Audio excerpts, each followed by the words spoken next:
right. Here's a comment by Just Another Tuber 3 on the Ghost of Adam Lanza. He said, and yet you're the one giving this pathetic creep recognition. Okay, so let me respond to this. It doesn't make a lot of sense. Yes, I am giving Lanza recognition, but it's a very tiny increment of recognition compared to what he has already received from, the mass media, the alternative media, etc. And I don't think we should just ignore mass murderers because by giving them attention, some people might be motivated to copy them.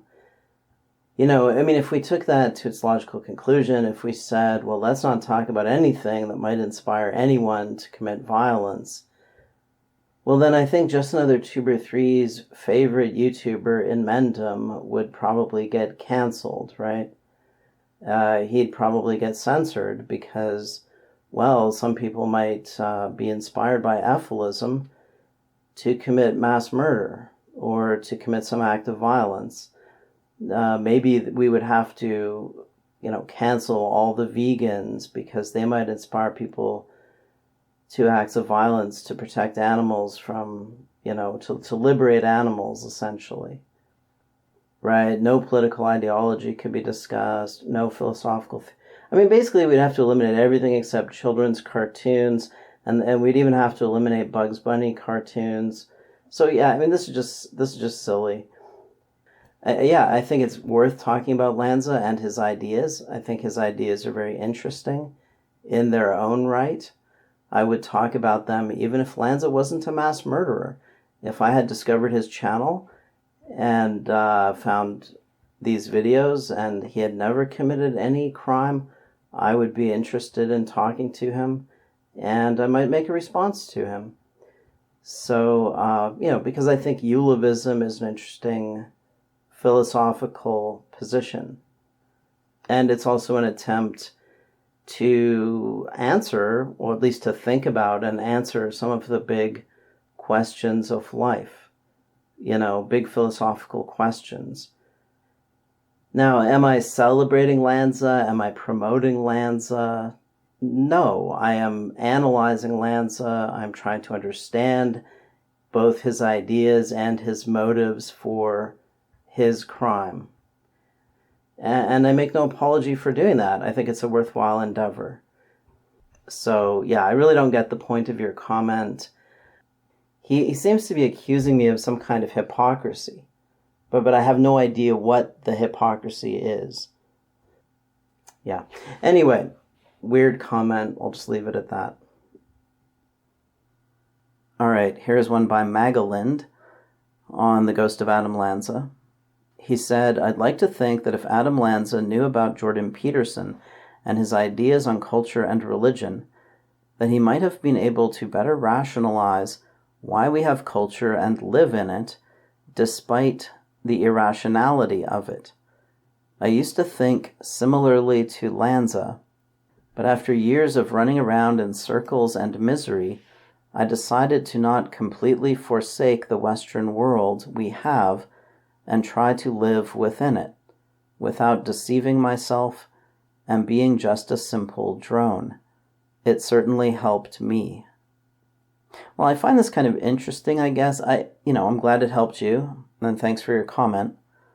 I don't think Peterson could have done anything to persuade Adam Lanza to change his views. I'm curious, what do you think Peterson could have said to Lanza to save him? I'd just be interested to hear the answer to that. But anyway, thanks for your comment. All right, here's one by Mcgovern MW on the Ghost of Adam Lanza. He said he made a call to John Zerzan on Anarchy Radio, as far as I recall. Yeah, I heard that recording. It doesn't really go into depth on Lanza's views. It's mostly focused on Travis the Chimp. And Lanza doesn't really articulate his views even about Travis the Chimp very clearly. But it does establish his voice. So we know what his voice sounds like. And yeah, there's really no doubt that those videos are by him. All right, here's one by Vancha March on the Ghost of Adam Lanza. He said, great video. Reminds me of Jordan Peterson's assessment of the Columbine killers, namely that they rejected value itself and that their actions were a direct result. Well, from what I know about the Columbine killers, they didn't reject value. They weren't F-lists, they weren't U-livists, or anything like that, or value nihilists. They didn't reject value, they inverted value. They inverted the moral values of their culture. And sometimes young people do this. They flip the bit. They take what is considered morally bad in their culture and they start viewing it as morally good. They sort of venerate evil. And I think that's what the Columbine killers did. You know, they were inverting values. They weren't rejecting value. From what I know about them. Anyway, that's a much better description. But I don't think we know as much about their thought processes as we know about Lanza's, but from what I have seen, they weren't very philosophical. They just really wanted to kill a lot of people. At least they did that. They did until they started doing it, and then it seems like they lost interest in doing it because they didn't actually kill that many people. They could have killed more. But yeah, it seems like they developed this fantasy, this kind of revenge, power fantasy, and they just really wanted to live it out and die it out, and they did. And that's it. Here is one by Jolly Crocodile on the Ghost of Adam Lanza. He said, I don't know what to say about this one, Chief. He would have been better off if he just died while performing autoerotic asphyxiation after leaving high school. I guess it's inevitable. Some of these incels will start creating weapons-grade copium in their free time. Well, again, this isn't really an explanation of anything. I mean, whether or not he was an incel or whatever isn't very relevant.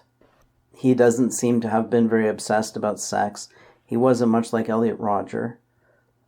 His targets reflect that he was more obsessed with the inculturation of children, culture, value, etc. As for his ideas being weapons-grade copium, I really don't think they were.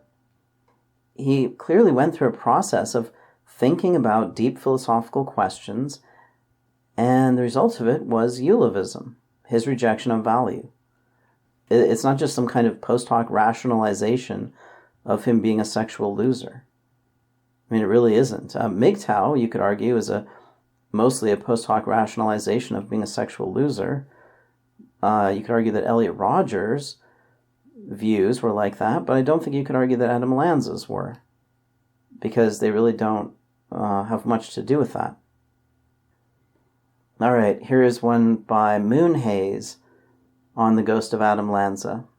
He said, wonderful lucid exploration into the mind of a killer and his possible motives. I always enjoy your insightful videos. Plus, you have the sexiest voice. Well, thank you. I very much appreciate that comment, but I don't have a sexy voice. I have a terrible voice because I have constant sinus problems and a hoarse throat all the time and stuff. So I don't have a very good voice for doing this sort of thing, but, I persevere anyway. But I do appreciate your comment, and thank you very much. All right, here's one by Christopher Jordan on the Ghost of Adam Lanza. He said, I like his idea of a regressive enlightenment towards non-sentient existence and presumably towards an annihilation, which reminds me of the Platonic union with the One, except going backwards. Most people hold ideas of a standard progressive movement into an enlightened afterlife, free of suffering, but he takes it backwards. The annihilation and non-being sounds very Zen-like, except that he created much suffering in the families of the dead children. He did, although, end the suffering of those children.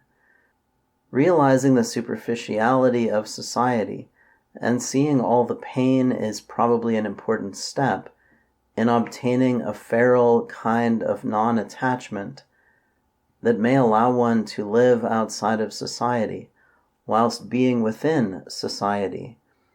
But like you said, perhaps Adam felt pressured and trapped, so maybe he didn't have time to naturally work through that step. And he was hecka angry too. As far as primitive utopias, if he was reading Kaczynski, then he probably agreed that primitive societies had greater physical hardships, but had less psychological hang-ups, like depression and anxiety. And maybe his murders were done for the same reason Kaczynski used bombs, to bring attention to his ideas. I think you're right about how he was attacking the school system and not necessarily the children. The fact that he would be liberating the children just made killing them easier. I bet he would have enjoyed Mitchell Heisman's writings, and maybe he did. Yeah, so Mitchell Heisman was this guy. It's kind of interesting characters. Let me just read a little bit about him from Wikipedia. Yeah, so he wrote something called Suicide Note, which was this very long manifesto, I guess you could say. I actually think I have it downloaded. Let me just see. I think I actually do have it downloaded somewhere. Anyway, this guy killed himself on the steps of Harvard. He worked at a bookstore at Harvard, and he read a lot of books, and he sort of became obsessed with nihilism. Where is it? I know I have it somewhere. No, that's not it. Where would I have put it? Ah, here it is. I had it in a folder titled Heresy, which has all kinds of stuff in it. Okay, so, yeah, he read all kinds of books, and he had all kinds of ideas. He worked in a bookstore, and then I think he was in his early 20s, and he killed himself on the steps of Harvard, and this book was his final manifesto kind of thing. All right, I'll just read a little bit of this because it is very interesting. All right, so this is somewhere near the end of the book. He says, the attempt to root out myths leads to rooting out the roots of myths. Emotions. Emotions are the root of beliefs. To destroy all beliefs, all belief in emotion must be destroyed.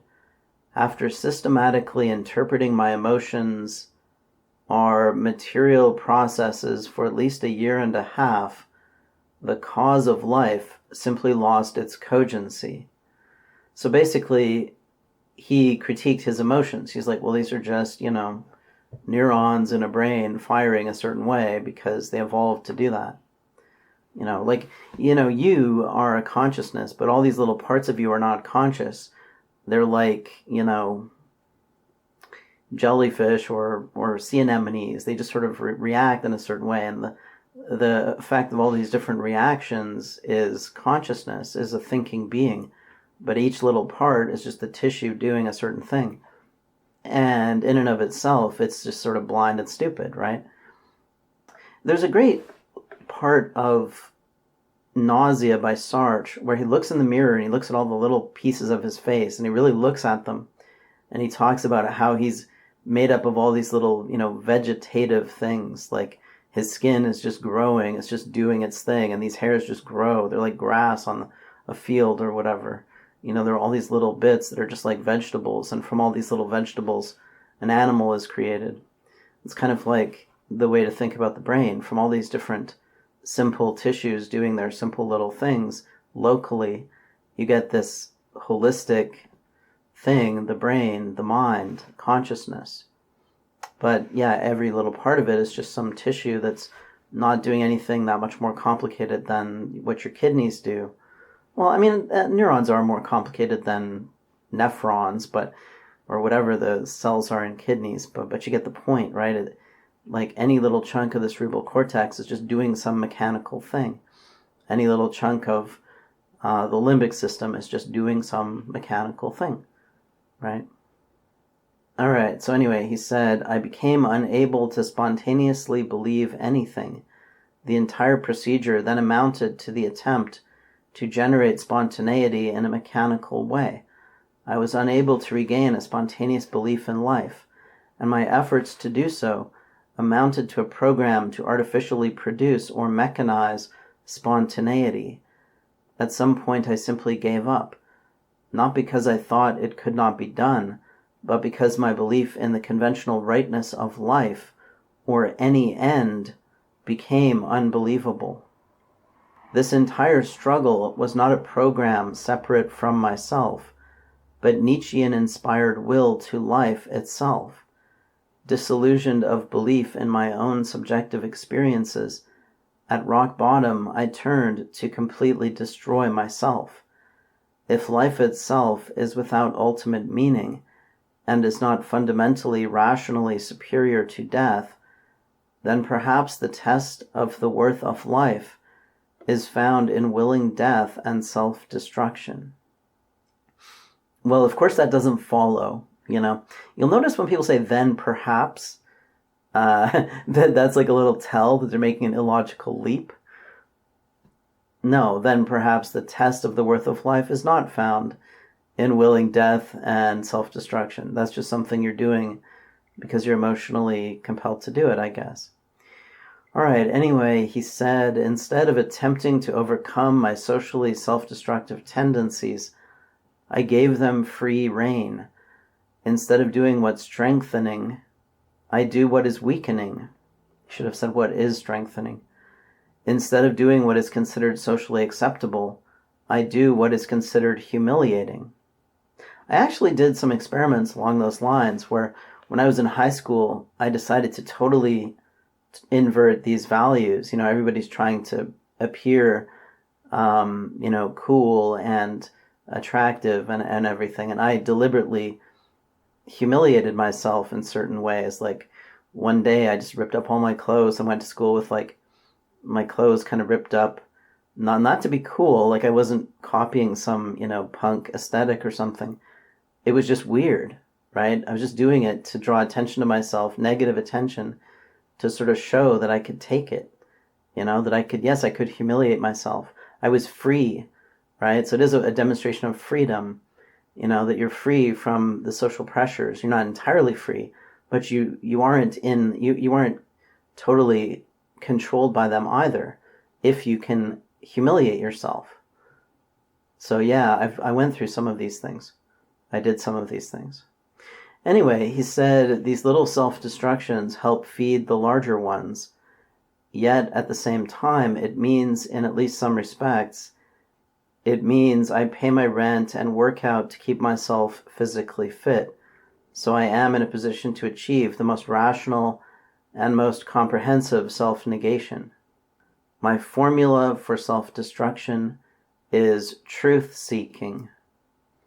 Doing so diverts me away from a normal path, the biological path or the path of life, and the entire mythological cave of human relationships.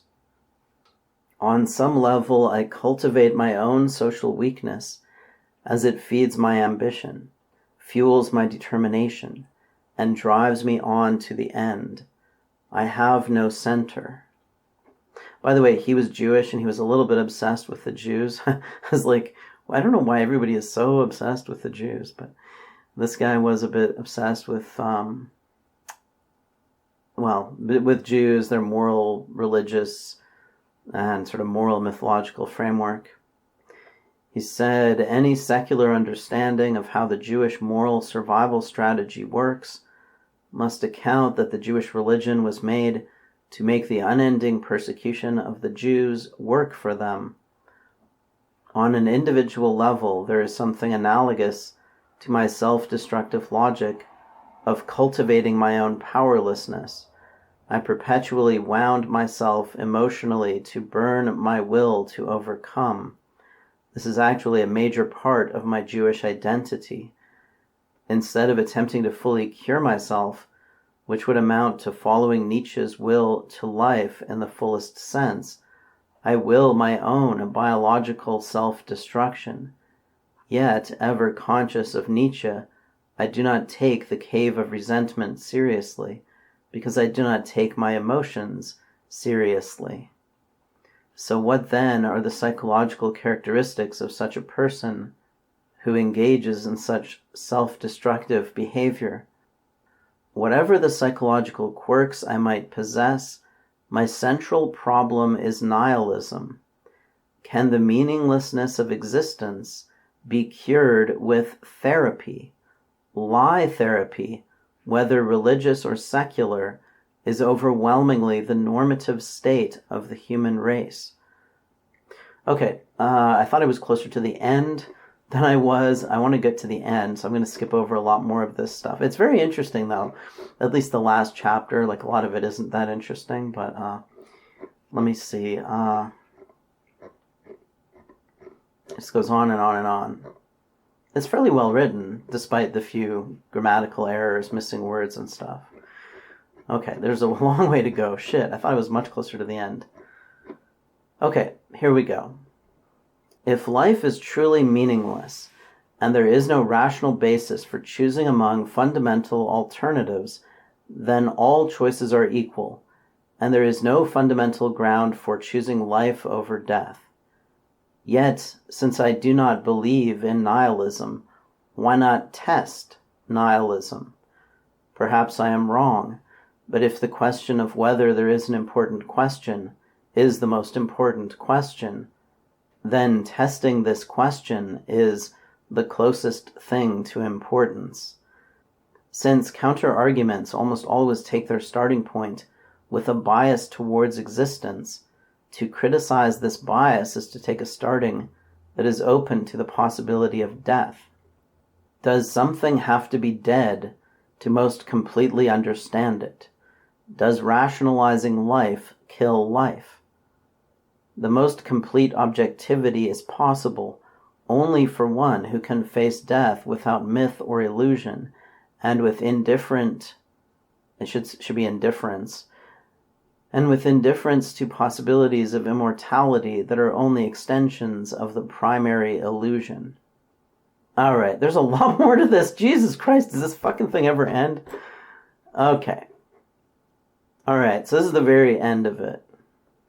If we have a technical understanding of the biochemical basis of the experience of curiosity, wonder, amazement, awe, and mystery themselves, does this diminish our experience of them?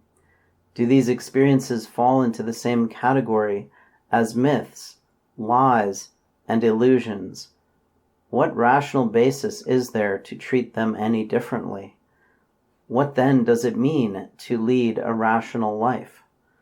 If science and knowledge are supposedly pursued for its own sake, then how about the knowledge that life has no discernible purpose? Knowledge that happiness, wonder, and curiosity are based in material organizations that were likely selected for their evolutionary survival value, and knowledge that there is no fundamentally rational basis for choosing life over death. Nihilism, noted Friedrich Nietzsche, represents the ultimate logical conclusion of our great values and ideals. This is the bankrupt philosophical disaster area the West dwells in. I see no bottom, no limits to stop the free fall into value nothingness. Implicit in nihilism is the collapse of the entire human cause.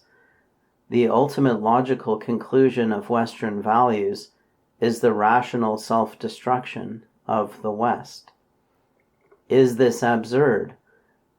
If this is absurd, then it must also be absurd that I rage at the entire cosmos for having no ultimate meaning.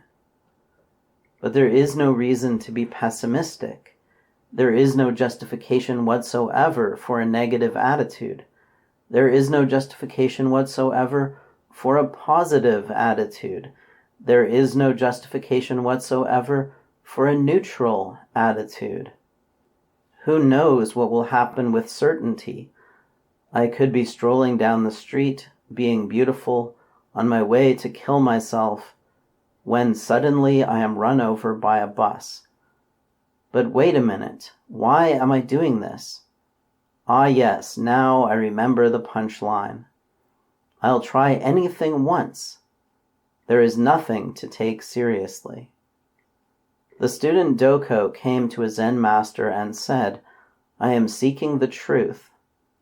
In what state of mind should I train myself so as to find it? Said the master, there is no mind, so you cannot put it in any state. There is no truth, so you cannot train yourself for it.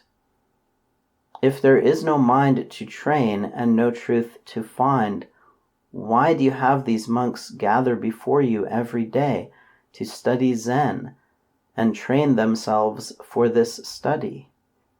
But I haven't an inch of room here, said the master, so how could the monks gather? I have no tongue, so how could I call them together or teach them? Oh, how can you lie like this? Asked Doko. But if I have no tongue to talk to the others, how can I lie to you? Asked the master. Then Doko said sadly, I cannot follow you.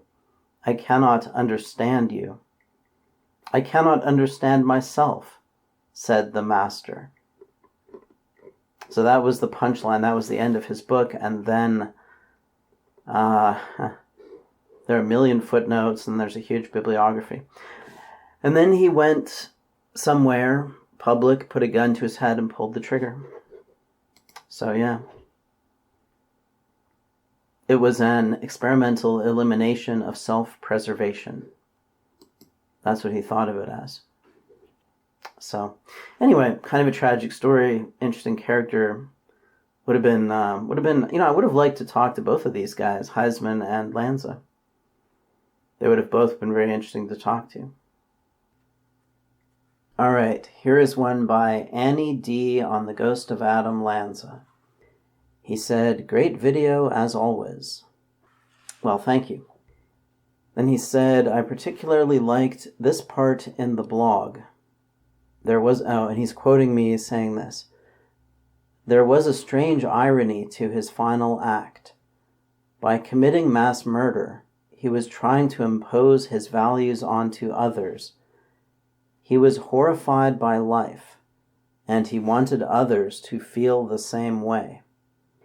He hated life and value, and he wanted to propagate that value to others. He was, in a sense, trying to bully the world into accepting his values. And that's the end of the quote.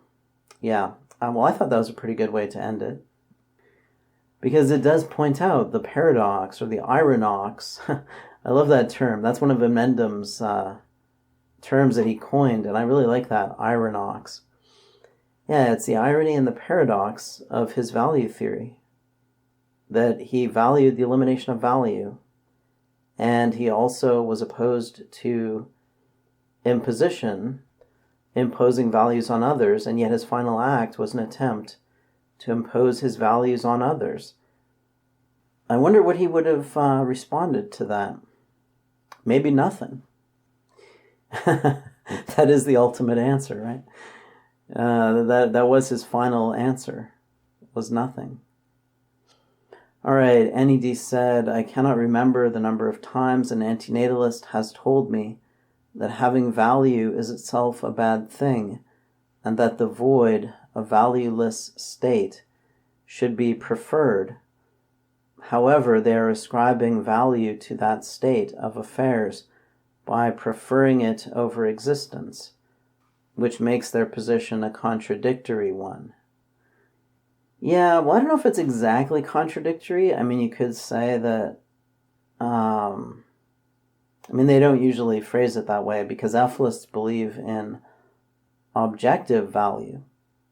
Now, that in itself is an oxymoron and a kind of You could even argue a contradiction in terms. Well, I guess that's what oxymoron means, right? That objective value is a contradiction in terms. But if you accepted the premise of objective value, which most people do, by the way, most people have some at least implicit notion of objective value, like moral value. At least to Mendham, brain states have objective value, right? Emotional experience has objective value. Pain and pleasure have objective value.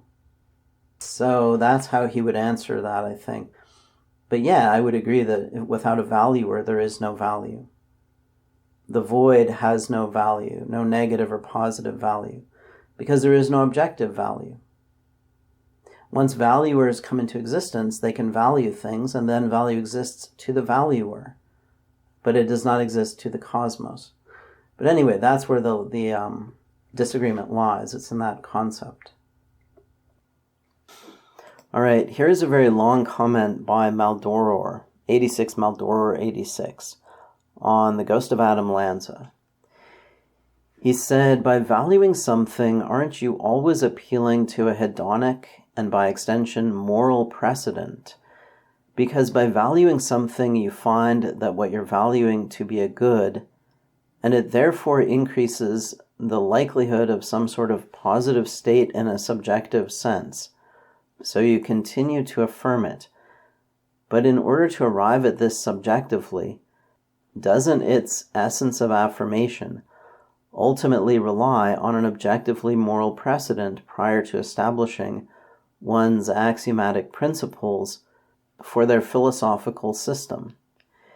Like a process of elimination or natural selection, where you are separating that which is not desirable from that which is. This is a universal, except that it varies in the extreme with each circumstance. Isn't this the essence of what one could call hedonic? I don't know how this is an escapable function, since it is intrinsic to all nature. Okay, so basically, if I understand what he's saying, which honestly it's a bit hard to do because he uses kind of cryptic language, and he words things in a way that's very dense. And he packs in both, presuppositions into the sentences and explicit claims. And he, uses rhetoric. And so I find Maldoror's writing very difficult to parse and interpret and thus respond to. But I'm going to make the effort. So by valuing something, aren't you always appealing to a hedonic and by extension moral precedent? Well, the simple answer is no. By valuing something, you are valuing something. Valuing is a mental operation. Okay, now how the mental operation works, like what it is based on. In a specific instance, valuing something depends on a value concept or conceptual value knowledge that is acquired from experience and that is acquired from hedonic experience, but it does not reflect maximizing hedonic utility. Okay, so pain and pleasure are involved in the process of acquiring values, but that doesn't mean our values reflect what will cause us to have greater pleasure and less pain, because nothing causes us to have greater pleasure and less pain. That's not how the thing works. That's not how the motivation mechanism works, and that's not how values work. A value will generate the desire to attain the value. So if you value reproducing, then you will feel the desire to reproduce. This will cause a kind of, frustration, irritation, desperation, whatever. You'll feel bad some of the time because you're pursuing this thing, and the motivation, when it's created, makes you feel bad, and then when you attain that goal, you'll feel good. It's the same with anything. If you want money, the desire for money will cause you to suffer, but that'll also cause you pleasure when you get the money. So the motivation mechanism is not maximizing hedonic utility. It is generating motivations, which generate both pain and pleasure experientially. Okay. And I don't know why Maldoror would say that by valuing something, you're appealing to a moral precedent by extension. Because it's kind of the other way around. You can't define morality until you have individual value. Like a core component of morality is some kind of altruism, right? Like tempering your interests for the interests of others, or doing good for others, or whatever. So there has to be some notion of benefit or harm to the individual. There has to be some notion of individual interests before moral values would even make sense. Okay, so no, you're not appealing to some moral precedent or objective value in valuing something. Your brain is making a value judgment based on knowledge that it has induced from experience. And the brain has built into it the motivation mechanism, which is the psychological basis of all valuing, all, desire, wanting, etc. But of course, the psychological basis has a biological basis. Biologically, you're a reproducing machine. The brain is an organ of that machine. Its function is to generate action toward the purpose of reproduction. And so the emotion mechanism evolved to generate motivation toward things that would ultimately contribute to reproductive fitness. For example, eating when you're hungry. Getting an adequate intake of food, getting an adequate intake of water. Those are important for reproduction, because if you don't have them, you die. Or you're very weak and you can't work toward any other goal. If you were just, fulfilling your basic needs for survival, you wouldn't be able to reproduce. So you have to get excess energy so you can reproduce. You have desires to avoid, things that would cause injury or illness, stay out of the cold, keep warm. Then you have desires related to social relationships and sexual relationships and parental or family relationships. You have all these different emotions that evolve to drive different types of behavior, and we can understand this mechanism as being part of a larger mechanism that is a reproducing machine, right? So the psychological basis of action is the motivation mechanism, and so you could say it's hedonic in that sense, but it is not maximizing hedonic utility, or maximizing pleasure and minimizing pain. And it has its higher or lower, depending on your metaphor, biological basis, which is reproduction. And reproduction is the root of value in the cosmos. It is the cycle that bootstraps purpose or value or function out of causality. Okay, so there is no deeper purpose. Purpose begins with life. Below that, there is causality, but there is not purpose. I mean, you could try to analogize biological purpose to some of the physical processes that exist, like the stability of the solar system, or the way that something like the Gulf Stream emerges or currents emerge to transfer heat energy. I mean, sometimes in physics, teleological language is useful, but it's really an analogy to biological purpose. And really that is where purpose comes from. It comes from the cycle of life. It comes from the cycle of reproduction. That pulls purpose out of causality. And I will explain that in some other video, but I don't want to go off on a big tangent here. So anyway, that's the relation. And I think what he's asking about is, what he's saying is, look, anytime you have a value, or you choose a value, or you axiomatize a value, well, there must be some basis for doing that. And so he's thinking, well, there must be some objective basis at some level, right? Like even if you choose a value, well, your brain has to select the value. Or you, if you're choosing an axiom for a philosophical system, you as a subject have to choose the axiom. And what is the basis for the axiom? Well, that would be a deeper layer of value, right? And that's true in a sense, right? But the buck kind of stops with the brain, at least psychologically. The brain just does what it does. So there's no homunculus in the brain that selects propositions, beliefs, or values based on criteria. There is a mechanism that generates beliefs and values based on implicit criteria that are implicit in the mechanism. Like for truth, the criterion is information compression. That's the basis of induction. I mean, that's even more than just the basis of induction. It's also the basis of prediction, explanation. That's really the fundamental principle behind truth. But it's not like the brain has it written down, or there's a little homunculus that's trying to compress information. It's just that there is a mechanism that, a bunch of neurons work together in a certain way to compress the information that flows into them. And that's it. And the motivation mechanism, is neurons that fire in a certain way depending on certain stimuli. And this has the effect of generating both, experiences of pain and pleasure, and also provides data for induction to work on. And it also motivates action. So there is a mechanism. The mechanism evolved. So there are these layers, I guess you could say, right? There's the layer of the brain. The brain does what it does. Then above that, there is like this conscious layer of judgment where we consciously prefer X or Y.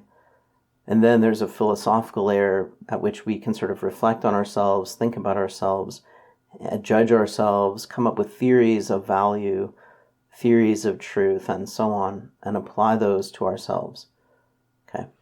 All right. Anyway, I'll just read my response and then I'll move on, because otherwise I would get really bogged down. Okay. So I said the simple answer is no. We are driven by emotions. That doesn't mean that we must value emotional states philosophically, or that we naturally value pain and pleasure intuitively. We are not compelled by logic or psychology to be philosophical hedonists, and we aren't intuitive hedonists. We don't value what gives us net pleasure, because nothing in fact does. I've talked about this before. Okay. Now, here is one by Torin McCabe on the Ghost of Adam Lanza. And I think this will be my last one because my voice is really starting to break down. He said, I hate when people say that culture or people are irrational. I think a better framing is that the explicit reasons most people give to explain culture or behavior are not the real reasons. So we don't worship God because he exists, and we can rationally explain his existence. But rather we worship God because it was helpful to our ancestors' survival, perhaps because it makes people more pro-social. Well, I don't think that's why we worship God. And you have to distinguish between why a collective might have this collective belief or collective delusion, this myth, and why an individual has it.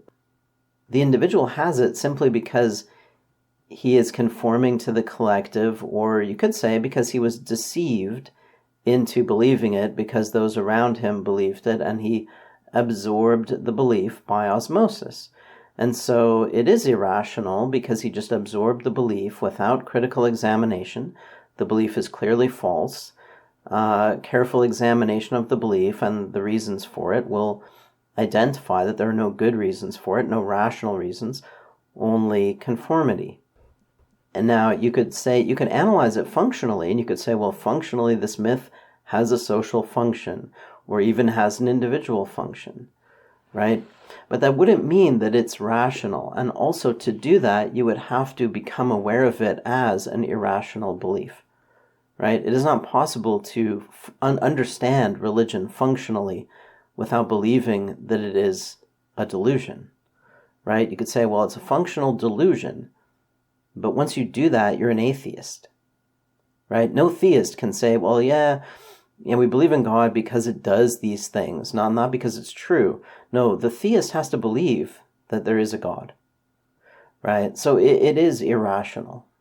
And I mean, I agree with what you're saying to some extent. I agree that, we should look at traditions, or we should look at beliefs and try to understand the reasons for them, and not just say, well, it's irrational, like the new atheists would do. But we can still say that it's irrational while we're examining the reasons for it. And in a sense, we have to say it's irrational before we can then go to that next level of saying, well, okay, now why do people believe this? Because we acknowledge that there is no like evidentiary basis for God, right? And we might acknowledge that it's even a logically inconsistent or conceptually incoherent notion. And then we would say, well, why do people have this ridiculous belief? Oh, well, there is some function to it. Maybe it's doing this function. Maybe this lie or this delusion actually has a kind of function. Okay, so analyzing beliefs in this way, analyzing myths or delusions in this way, it implies that they're irrational, right? Because it implies that the reason for them is not the reason why people believe them. Okay, and that means that they're believed for the wrong reason and thus irrational, right? And also that they haven't been examined, they haven't been critically examined. This is a core component of rationality. You critically examine and evaluate beliefs, and you accept or reject them consciously, right? And most of culture never goes through that process.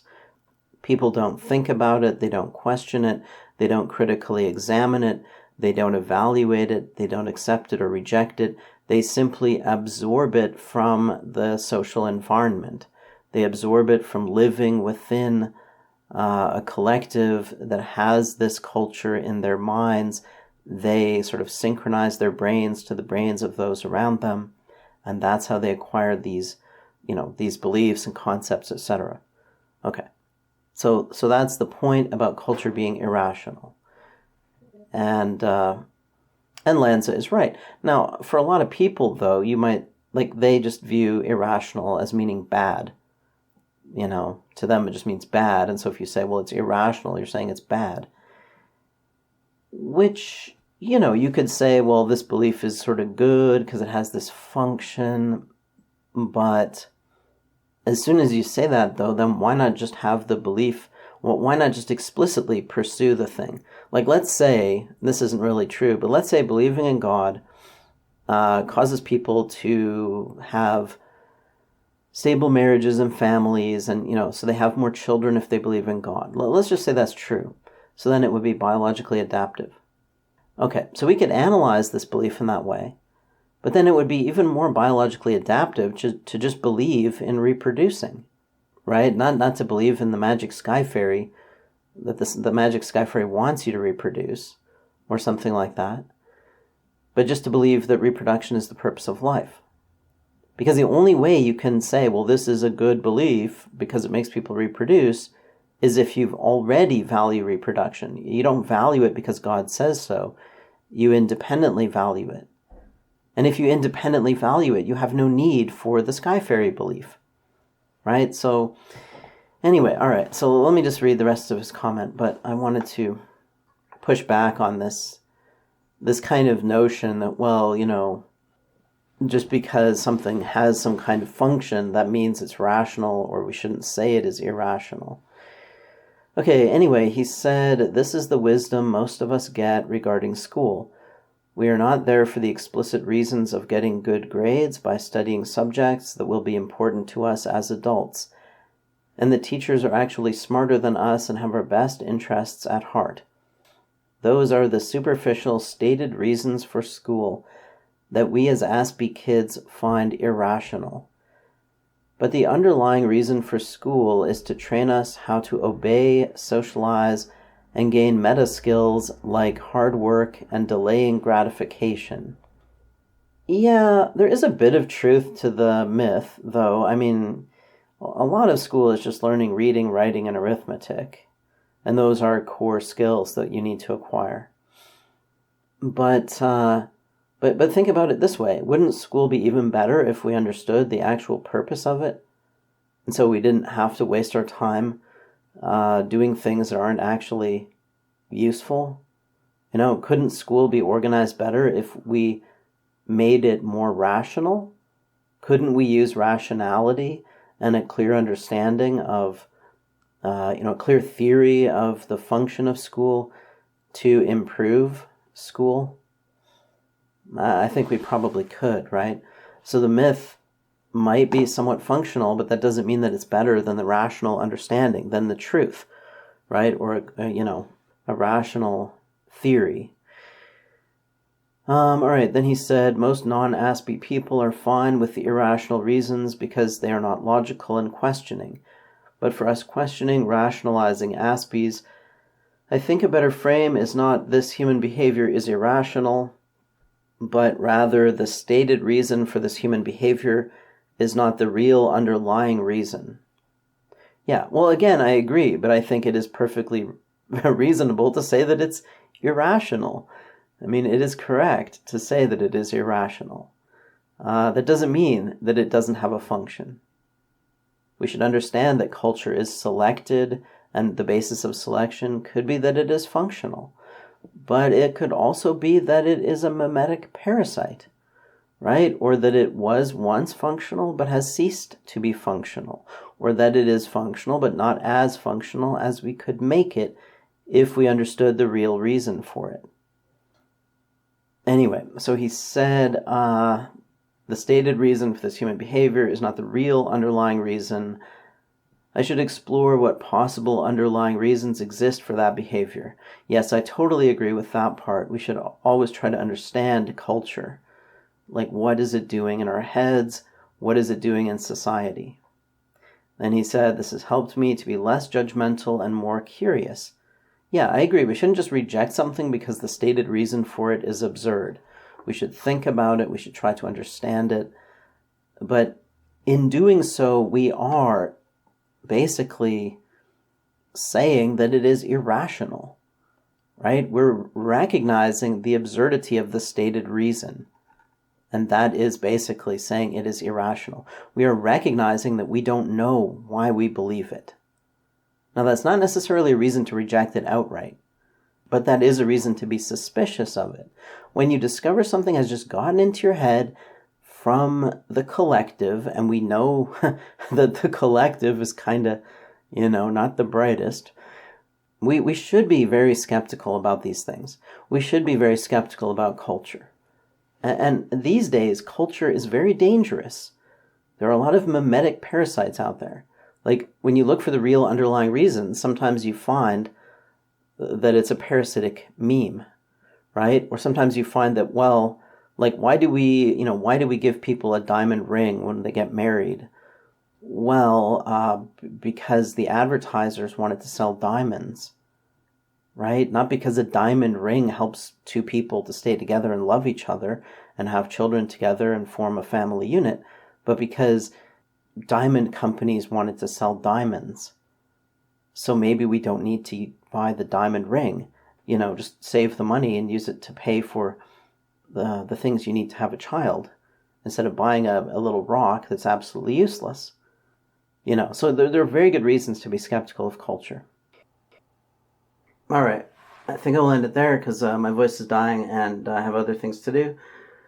So I got through most of the Lanza-related stuff, and that takes me back to, I think, September. So I'll pick it up from there in the next one. As always, thanks for listening.